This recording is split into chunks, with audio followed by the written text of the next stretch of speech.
Hello, everyone. Welcome to the SC Paderborn Null English podcast. Another week, which means another podcast episode for you.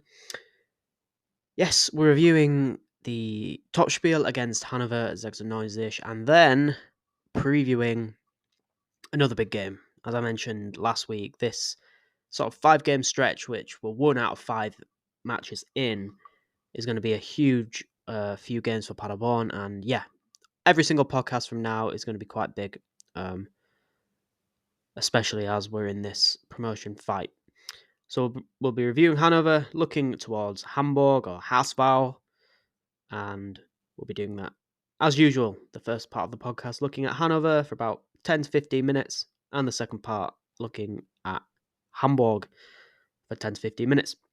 So before we begin, I'd like to ask you to rate, review, and subscribe if you do enjoy, and also share the podcast. That would mean a lot to me. We're doing fantastically on the podcast, guys. You're all fantastic. Getting 10 to 20 viewers each, listeners. Sorry, every single podcast episode. We're doing it on YouTube, Apple Music, Spotify. I think they're the only 3 sort of big, podcast places. But yeah, the support has been really, really cool, and it's really good to do these and share my opinions, because that's ultimately what the point of this is, and to hopefully get other people's opinions as well. And it's a good kind of form of doing it. So yeah, should we get on to the first game then? We're looking at Hanover in the Topspiel. I said a draw would be a satisfactory, very solid result for Paderborn, without knowing what happened in the game. And ultimately, at the end, you would probably say that we deserve more than 1 point, and we probably could have got 3 points. But with the context around the game, and especially how we began the game, which I will get onto, and especially, we were going into the last few minutes of the game without a single point.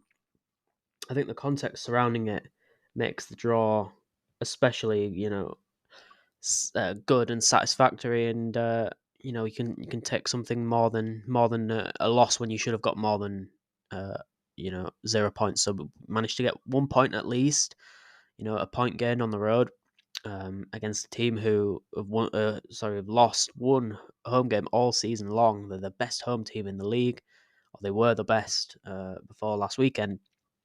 Because I think when you put all that into consideration, and especially how Paderborn played, which we'll get onto, I think, yeah, obviously in this part of the season, and in such a big game against another promotion rival, you would have wanted the 3 points, and we would have obviously preferred it to 1 point. It's an extra 2 points, maths. But I think in the end, when we kind of look back at the season, you're not looking at this Hanover game as, it could have been 3 rather than 1. I think there's other games, against teams who are not as good, where we've dropped points, and you think, well, we must have got 3 points from that game instead of 1 or 0 in some cases as well.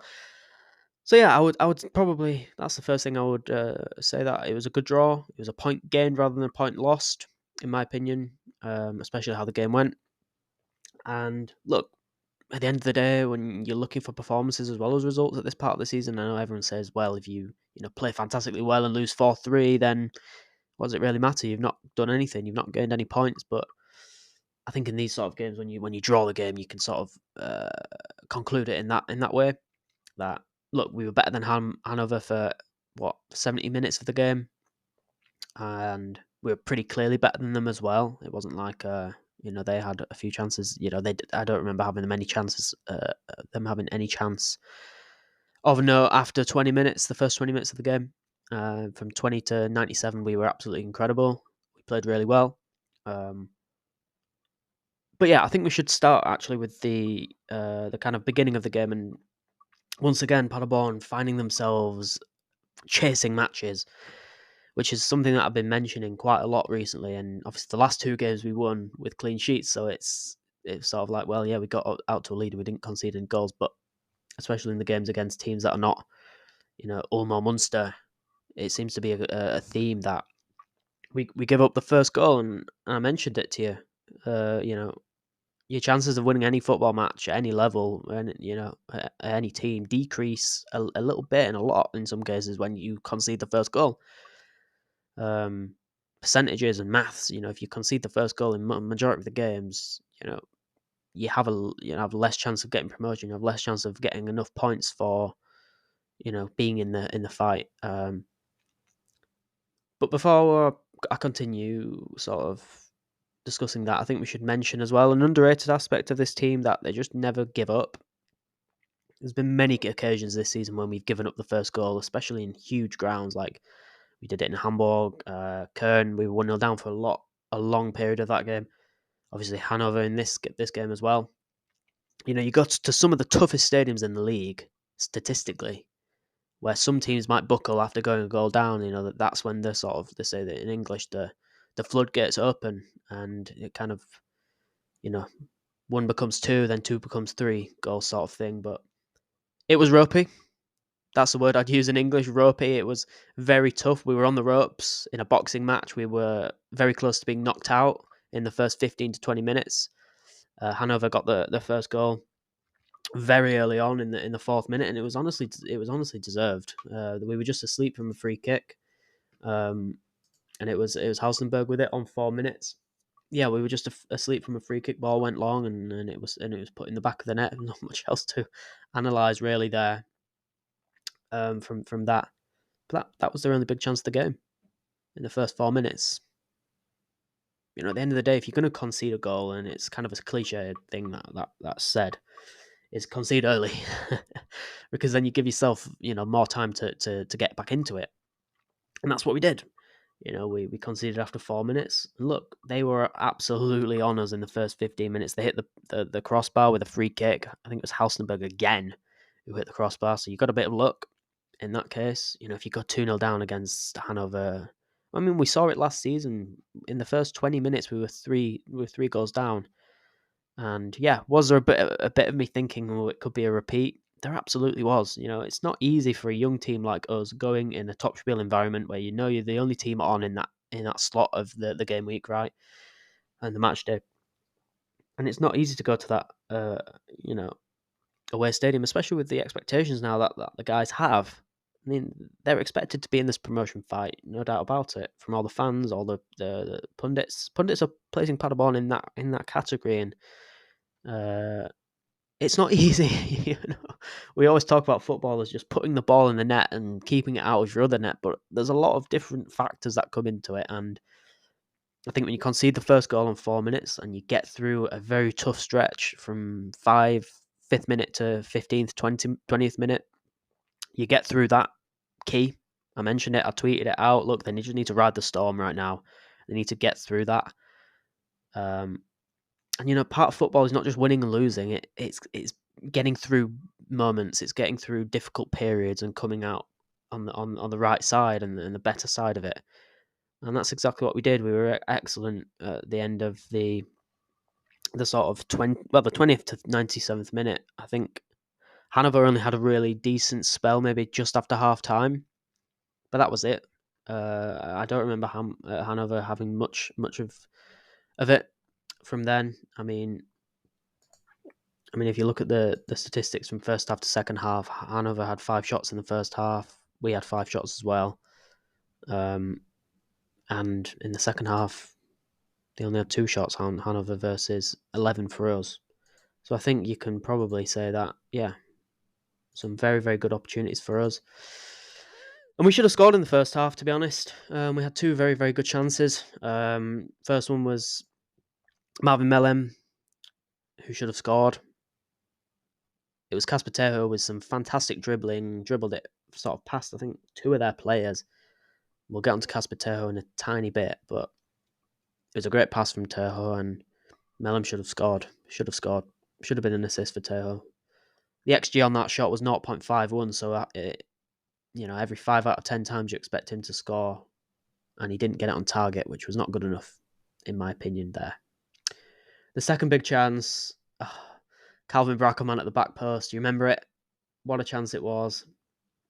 On his left foot, and he missed wide to the goal. Should have scored. Should have at least got it on target in that case, but didn't.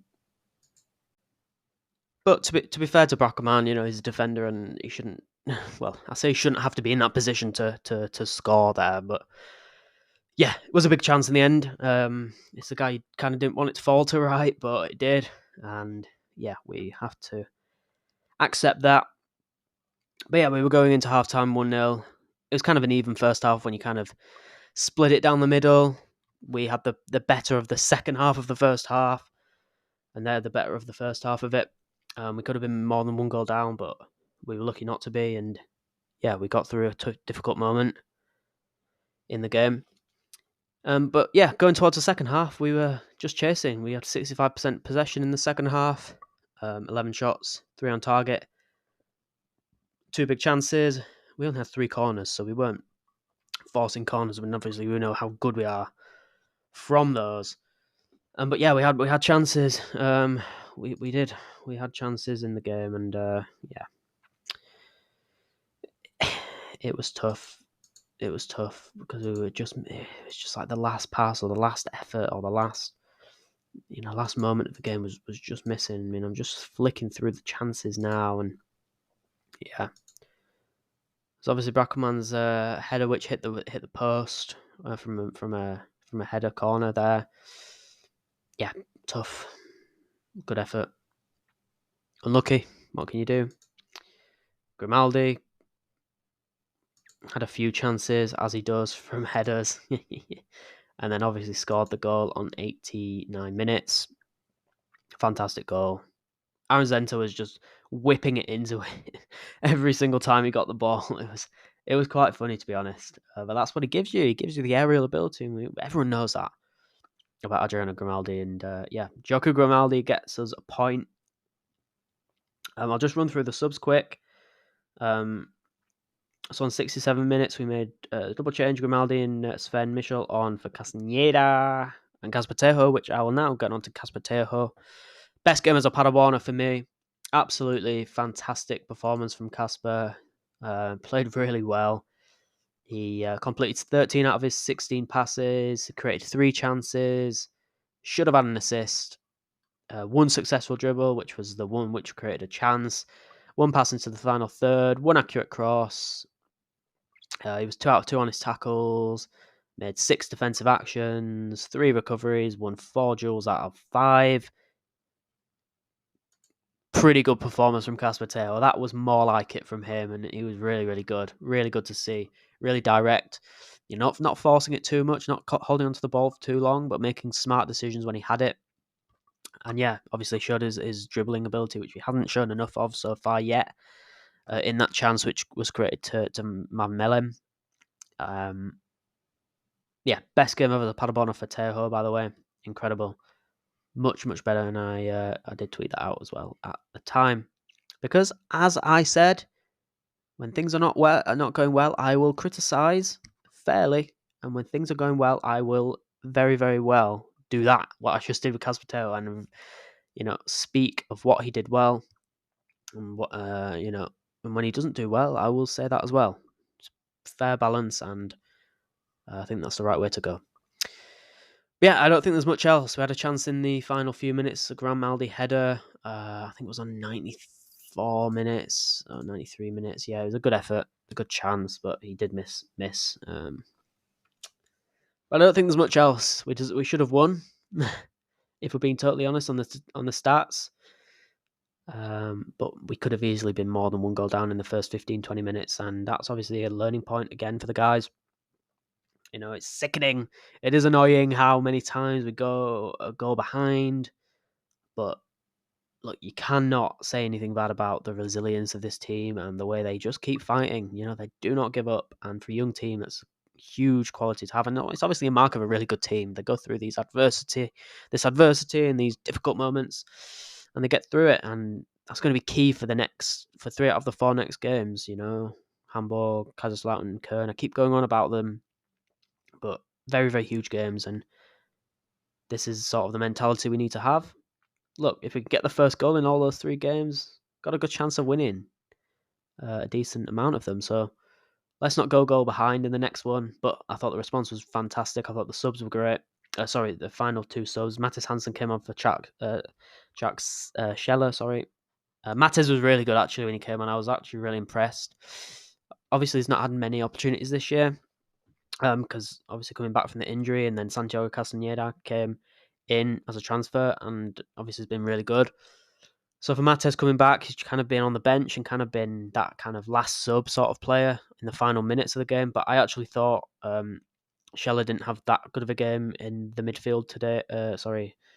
On Saturday evening, and I thought Mates came in and was really good. I mean, in the time he was on the pitch, he made seven passes. One of those into the final third, like 2 out of 3 duels. Obviously, the aerial duels is something that he needs to work on. He only won 1 out of 3, and he's not like the best at aerial duels, and maybe was a bit targeted in that moment. But look, he won 2 fouls. He didn't commit any, and I'm still excited for Mattis Hansen. By the way, I'm still excited for him. So hopefully, he can get more opportunities in the next games. But yeah, and I also didn't mention injuries, which I should have done at the start, and I apologise, but I'll just run through them quickly. So the injuries which we still got from the previous week: Luis Engels, Felix Platter, as was. Bill Beer was unavailable for this game with a cold illness injury. Well, I say injury, it's like illness, but yeah, he was out anyway. Should be back for Hamburg. I don't see why he wouldn't be. And Sebastian Klaas, another problem with the calf/back of knee area of the body. He was awaiting examinations. We'll hear more from Lucas Kwasniok in the press conference, which I'm recording before then. So I'll update you next week on his status as well. All right, I think that's everything for Hannover then. Yeah, not much else to say. I think good point for Paderborn. Could have been more, but very, very good performance, and I think that's probably it for that. So I'll have a quick 2 minutes just to recap my thoughts on Hamburg, and I'll start recording again for the second half of the podcast. Okay, welcome back to the SC Paderborn Knows Even English podcast. Second half of the show today is the preview of the current table toppers, Hamburger SV. Oh, SV. HSV. We'll just call them that for now. Yeah. Current table toppers, HSV, with 42 points after 23 games, 11 wins in those 23, only 3 losses on the season. That is the best out of any team in the league. The second best, one of us, Paderborn, 5 losses on the season. Yeah, Hamburg. What can I say about them? Scored the most goals this season. Joint, not joint best, but second best defensive record in the league. What can I say about Hamburg? They're a very good side. We all know that. They made some great additions in the summer. They've got a new winger that they've just got on loan, I think, or signed. Yeah, just a really good team, and simple as that. We can go through the history.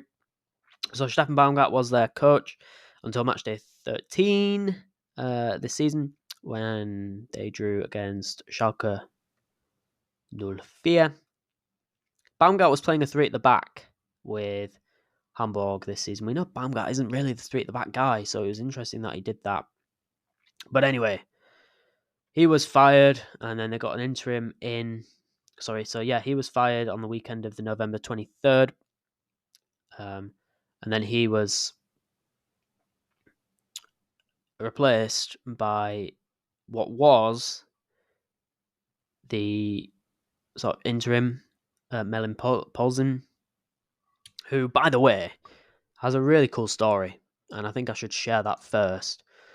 So Polsen's a young coach. He's 34 years old, born in 1990. He's from Hamburg. That is cool. First thing. Second thing is, imagine coaching your hometown club. He didn't have any sort of professional career. He was very much a one-club guy. He was, very much a one-club guy. Bramfelder SV. Anyone heard of them? I haven't. But anyway, they're a team, a local team in Hamburg. And now,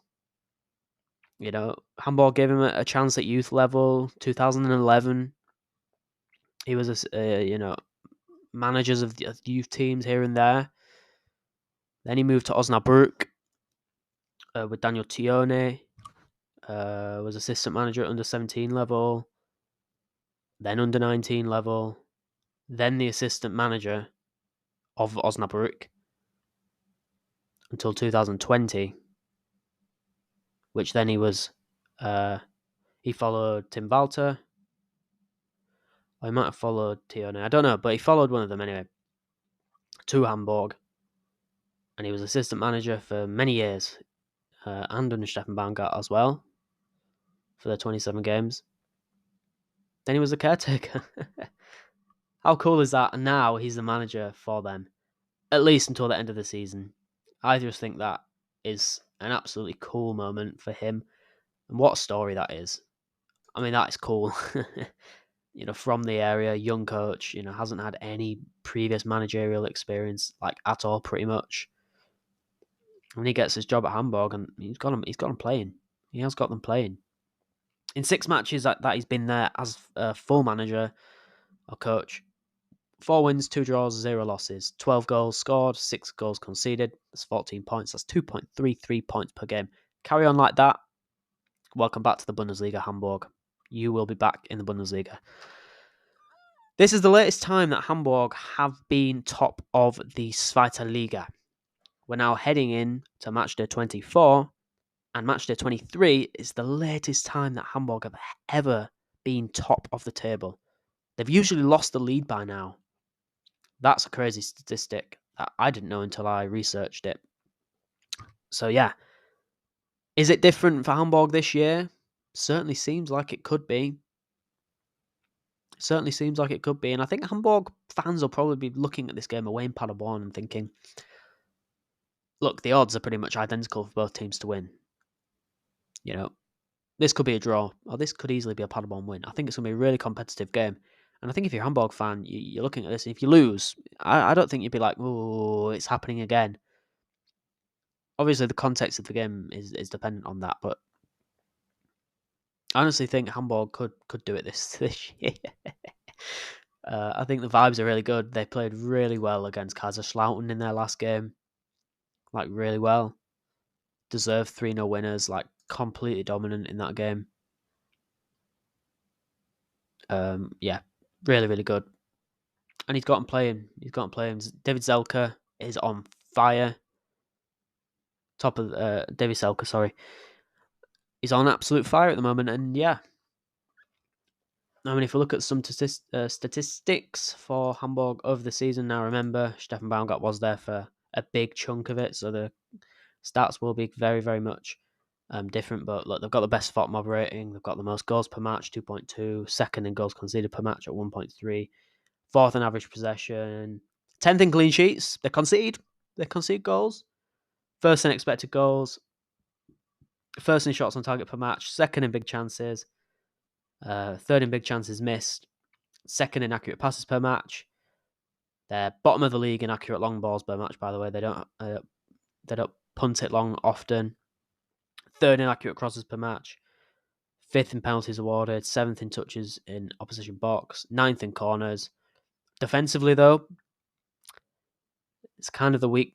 I suppose you could say it's a weakness, but look, at the end of the day, they're 6th best in XG conceded, second in clearances per match. They concede the 12th most penalties. They're not that much of a pressing team, really. I mean, if you look when you look at it, 14th in possession, 1 final third per match. Keeper's not that busy. 13th in saves per match. But they are top of red card list, by the way, which is very interesting as a sort of thing there. They do have quite a few injuries, though. Do Hamburg. Just read through the list here, I think.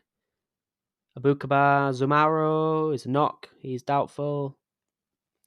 Bakayata, ligament injury. He's back next month. Emmanuel Farai, back next month. Matteo Rab, back next month. Noel Katterback, out for the season. And Robert Glatzel, probably back very, very soon with his tendon injury, but I don't think he's going to be available against Paderborn in the match on Sunday evening. Yeah, my kind of final thoughts then. It's going to be a very tough game for us, simply, isn't it? We all know what Hamburg are. Very good team, very fast, very, very good at creating chances. It's going to be a very much, Paderborn are going to have to go out and play. We're at home.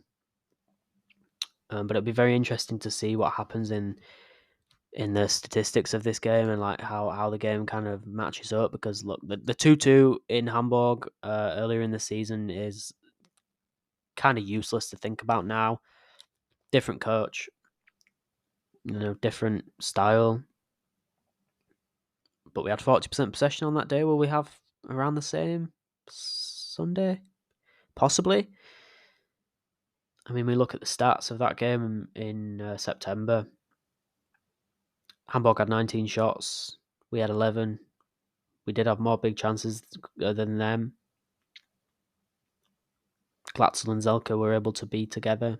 Not going to happen on Sunday evening. So yeah, I think there's all those things. I really do. I think, look, if we're being selfish, promotion fight is on, real good chance. Kind of looking at it in that lens.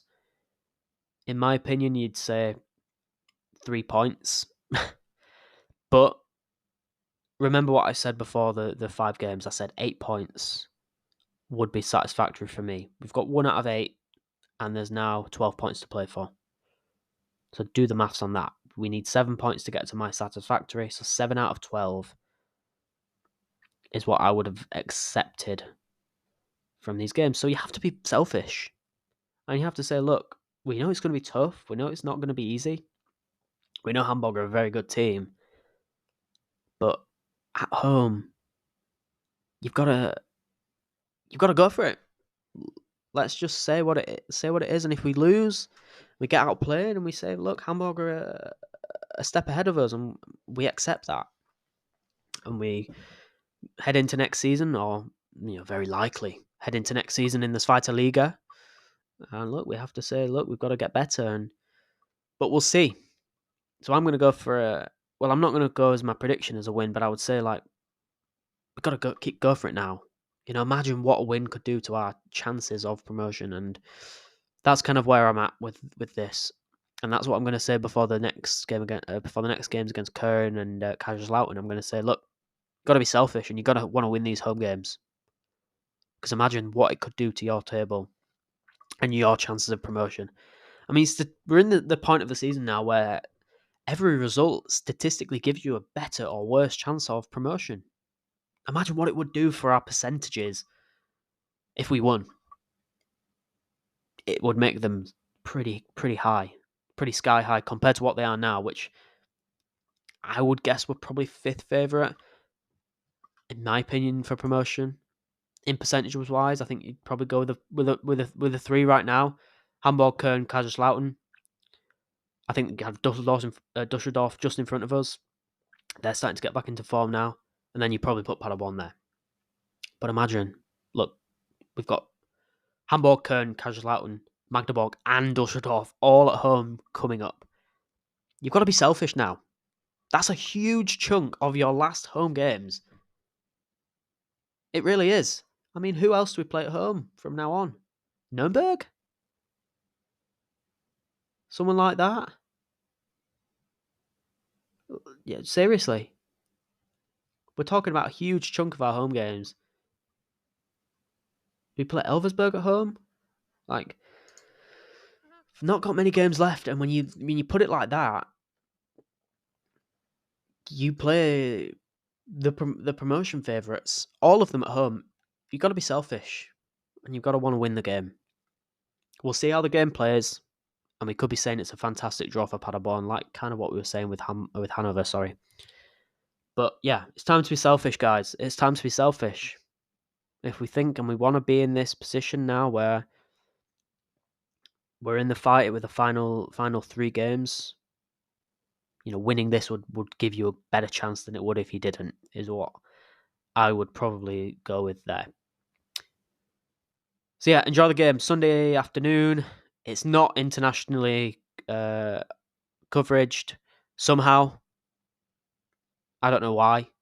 Dusseldorf versus Greuther Fürth is on international TV, but this isn't. Sure. Wow. I don't know what to say. But yeah, enjoy it. Find ways to watch it. Wink, wink.